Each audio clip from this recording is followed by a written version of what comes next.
technically, his twitlonger never said the word retire. We didn't lose him forever. 2021 has been a really weird year for Canadian, dropping out of competitive Siege in March during the DZ Pro-Am, coming back to SSG in a temporary role for the rescheduled Invitational, announcing he was LFT in July and getting into weird spats with old SSG teammates on Twitter, and now this, joining DarkZero Esports after a 5-month hiatus from Rainbow Six. DZ themselves confirmed in a statement that BC will be moving back into a coaching position alongside Mint for Stage 3 of the NAL, so the active lineup looks like Hyper, NJR, Eclipse, Panbazoo, and Troy. On paper, this looks pretty ridiculous. In his comeback video, he said it's a 2-year deal with DZ, which in esports might seem like an eternity sometimes, but for DarkZero, it's nothing they're a stranger to. They've announced multi-year extensions with players before, but this is bar none the biggest signing I think they've ever had. I heard this rumor a couple of weeks ago about Canadian joining the purple brand, and originally I thought it made the most sense. DarkZero seemed like a team that needed a really good support IGL, but they moved BC into that role because I don't really know if anyone else on that team in Stage 2 could have taken authority in the same way that Mint did before he retired. Bringing in BC always kind of seemed like it was temporary or a band-aid fix. Troy coming into that role makes a lot of sense from the outside in. Someone who's played in a support IGL role in a world championship winning way made absolute sense for a team like DarkZero looking to see if they couldn't still plug maybe one more hole. And it's interesting because DZ is also coming off of a quarterfinal appearance at the Mexico Major, even though their exit was definitely less than ideal, and this only really looks like an upgrade to what they were able to do in Mexico. The only thing I had a little concern over was BC and Canadian being on the same team again, something that hasn't happened since just after the 6 Paris Major almost 3 years ago. This was, admittedly, before my time understanding or covering competitive Siege.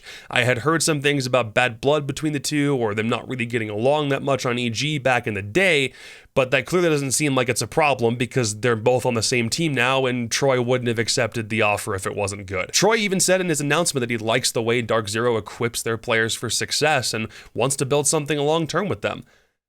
Fucking viva la DZ, dude. Seriously. I remember from his free agent twitlonger that he didn't feel like he had handled his post-SI interview very well because being back in an international LAN again meant that he was in his zone and he didn't want to be misleading about his chances of actually returning to comp. But getting the chance to fly overseas and compete again was probably just the spark that he needed to reevaluate his options. So, in all honesty, I'm really glad this was the option he selected. What I will say, though, in defense of Space Station Gaming, I don't really think I like the way Canadian left. I understand burnout and not wanting to continue if you don't feel like you're in the right headspace for it, but his timing essentially meant SSG were a lame duck from March until May when the transfer window opened again and they could actually sign a permanent 5th player. SSG's literal only option because of the rulebook was to have either Lycan or Luke step in for Troy as he left the team to rediscover himself. This isn't me trying to mock, by the way, but I can't help but feel like as a result of Troy's decision, it took months for SSG to do anything to find their footing again. It just wouldn't surprise me if there was animosity from parts of Space Station towards Troy. Like, what the hell does this tweet from Shonduras mean? I don't know if we're ever going to hear any more details about that part of the story, but it was definitely a less than graceful exit. That said, past is in the past. DarkZero's got a new support IGL. Space Station's doing better for themselves.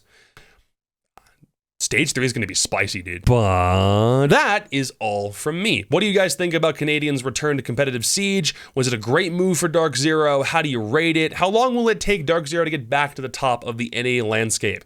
Let me know in the comments, and I'm pretty sure we're going to see more North American transfer announcements coming in the next couple of days. So please, hit up my Twitter, my Twitch, and this YouTube channel for more in the coming days, please, and thank you. And I will catch you in a bit.